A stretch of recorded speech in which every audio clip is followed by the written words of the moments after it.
Halo sob, salam rileks, tenang, damai, rahayu sagung dumadi. Bagaimana kabar pikiran serta perasaannya hari ini sob? Baik-baik aja? Sudah mulai diperhatikan, ada apa aja sih di sana? Nah, di curahan jiwa video kedua ini, aku ingin cerita bahwa kita yang jiwa ini selalu punya konflik di dalam diri kita. Antara menjadi diri sendiri, antara mengikuti apa kata percikan cahaya Tuhan yang ada di dalam diri, dan juga ketika dia mulai terpinggirkan, tidak menjadi pemeran utama dalam hidup karena kesadarannya sedang dikuasai oleh diri palsu. Dan ini terjadi terus-menerus. Beberapa lama ini aku sering sekali terjebak pada diri palsu. Ketika kesadaran jiwa mulai bangkit, kemudian yang aktif diri palsu. Ya menurut aku wajar sih.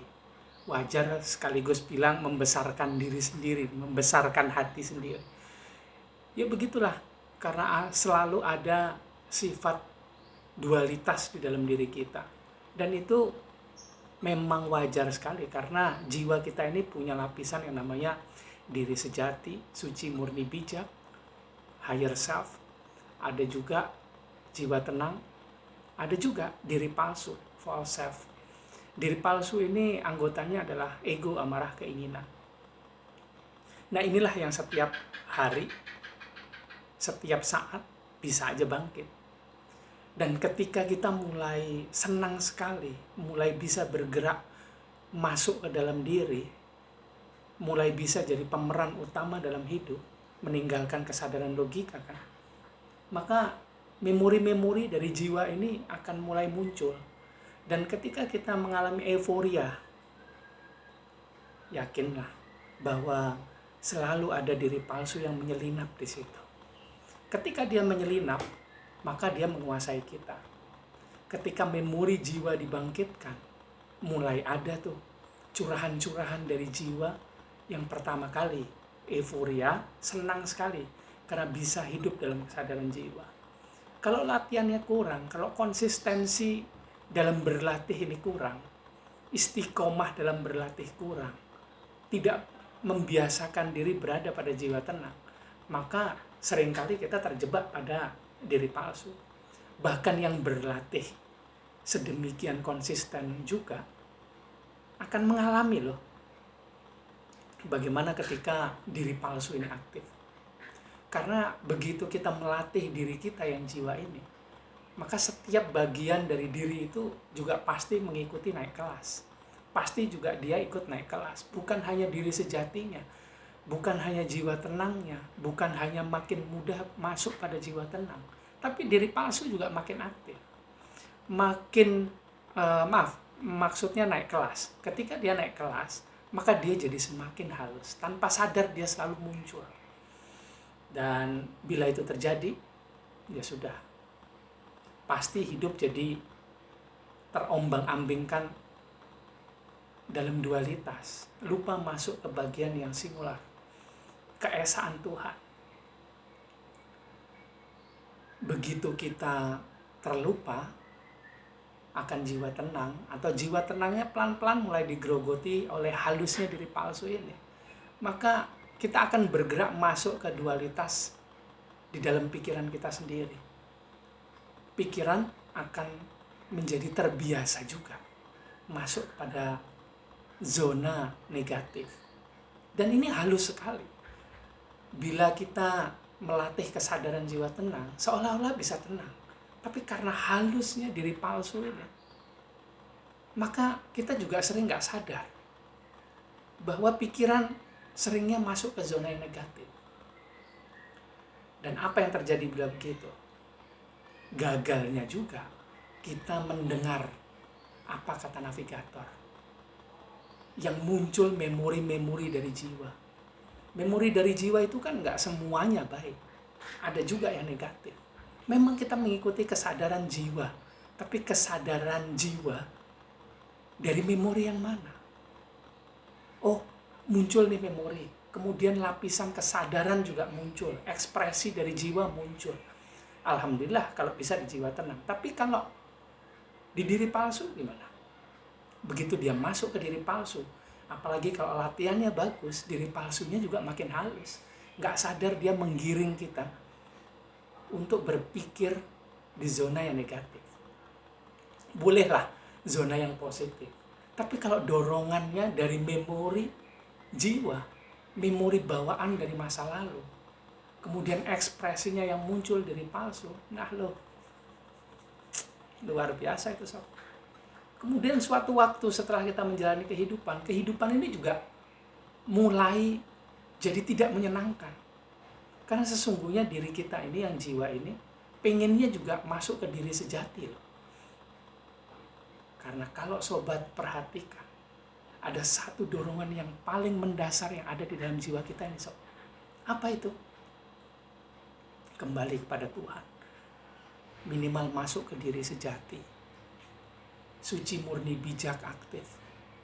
Lebih mudah kita merasakan hadirnya percikan cahaya Tuhan di dalam diri, hadirnya kesadaran Tuhan di dalam diri, hadirnya nur ala nur, spirit, atman, atau entah apalagi namanya. Begitu dia hadir, karena keinginan jiwa ini yang paling mendasar adalah kembali kepada Tuhan sob. Maka emosi-emosi ini bermunculan. Kita seolah-olah diaduk-aduk terus oleh memori-memori yang muncul dari jiwa. Memori-memori sebetulnya hasil dari perjalanan hidup kita di masa lampau. Iya, kalau memorinya itu membuat kita kembali. Kalau menjauh, kembali maksudnya kembali ke arah memori nol, saat dimana kita mulai diciptakan oleh Tuhan. Tapi kalau dia menjauh, nah ini repot. Nah memori-memori inilah yang kita alami semasa hidup. Dan masuk ke memori nol, itu adalah keinginan dari setiap jiwa. Memori 0, memori 1, 2, 3, dan seterusnya sampai sekarang, itu juga punya rasa, punya pengalaman-pengalaman, punya kejadian-kejadian yang direkam oleh jiwa sebagai rasa.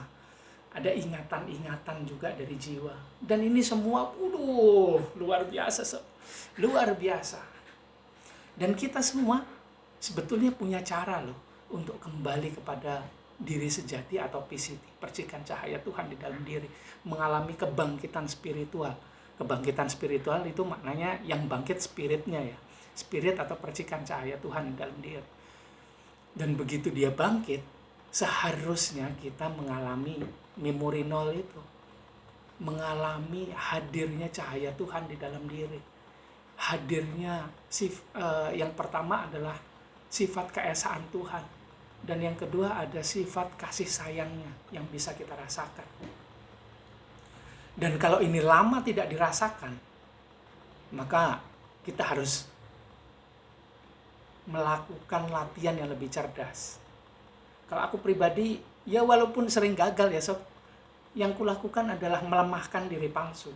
Banyak berlatih, kemudian puasa makan yang hewani, atau bahkan puasa makanan sama sekali selama 3 hari, hanya minum air putih dan kopi, untuk melemahkan si diri palsu. Walaupun pelan-pelan dia juga halus, tapi begitu tubuh fisik kita ini kekurangan asupan, sebetulnya dia sedang mengembalikan ke fungsi spiritualnya. Sama seperti kita, yang jiwa ini bukan memorinya aja yang pengen dibangkitkan, tapi juga harus kembali kepada PCT, berharap hanya kepada PCT. Begitu juga dengan tubuh kita. Dia tidak berharap makanan dari luar, tapi mengambil apa yang ada di dalam. Mengaktifkan lemak-lemak yang sekarang masih rebahan ini sob. Kalau di intermittent fasting mungkin puasanya selama 3 hari gitu ya. 3 hari berarti 56 jam. Hanya air putih dan kopi.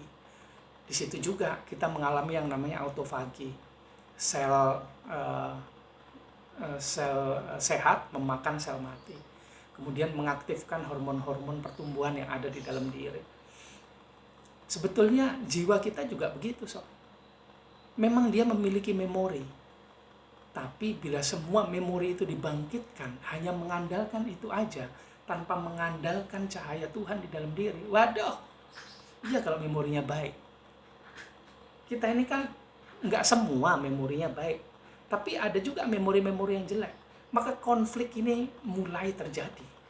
Padahal salah satu hasratnya dari jiwa ketika hidup di bumi adalah kembali mengalami innalillahi wa inna ilaihi rajiun, kembali ke bumi di tengah riuh rendahnya suasana kehidupan, rame di luar, aduh, pikiran merajalela, ya Allah, mumet kepalanya, mumet ndase kalau orang Jawa bilang. Nah, bila ini terjadi, maka kita punya sebuah cara.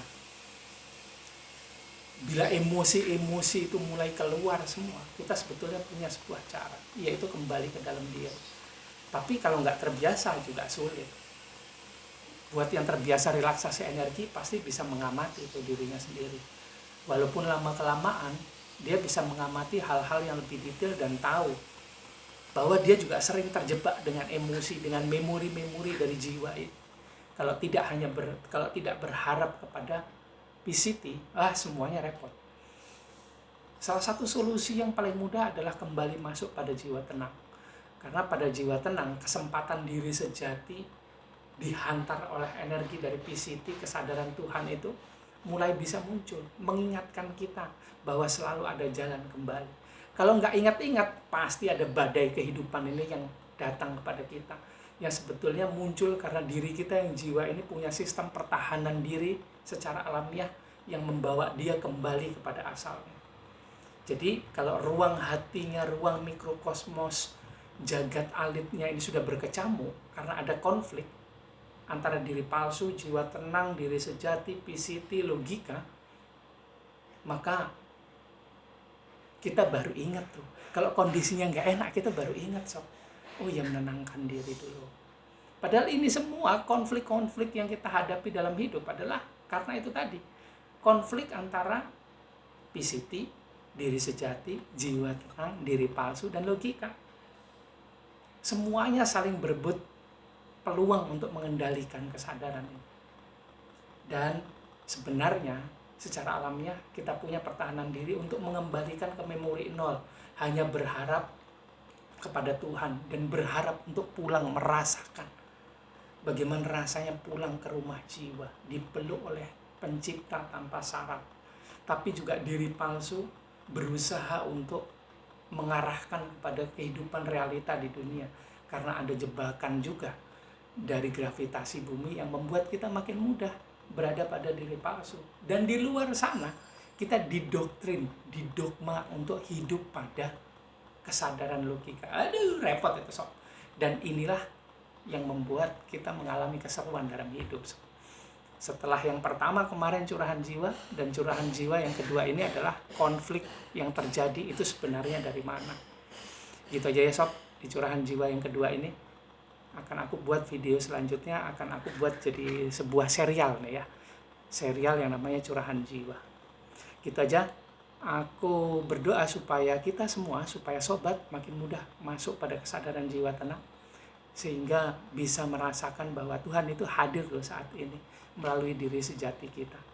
Kesadaran Tuhan itu selalu ada, supaya kita bisa lebih mudah sadar akan kesadaran Tuhan dan diri sejati kita, supaya lebih mudah untuk mengatur diri palsu dan logika. Yuk sama-sama perbanyak latihan sehingga kita makin mudah berada pada jiwa tenang.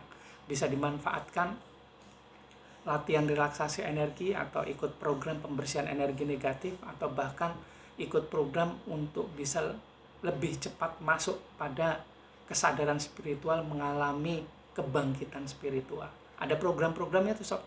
Bisa dilihat di profilku, bisa diklik di link yang ada di profile di TikTok juga, atau hubungin aku aja melalui WA. Itu aja, sob. Makasih udah menonton. Maafkan kalau ada salah kata, salah ucap di video ini. Salam rileks, tenang, damai, rahayu, sagung dumadi.